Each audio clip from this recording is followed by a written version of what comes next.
Hey guys, today I'm gonna show you the result after I pollinated the 3 irises. Come closer please. You can see that there's like a bit of a balloon inside. It's the seeds inside that they are developing. So a few weeks after I pollinated the iris, here's the result. You see the big seed pod. It's a very big one and I'm hoping for a lot of seeds.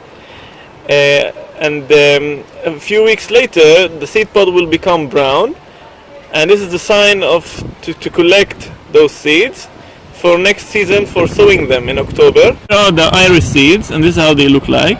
They need to be now dried for the next season, and then I can germinate them in October, and I hope they will develop good, and I will show you the irises when they grow. Thank you for watching. Don't forget to like and subscribe, and feel free to ask me anything you want about plants.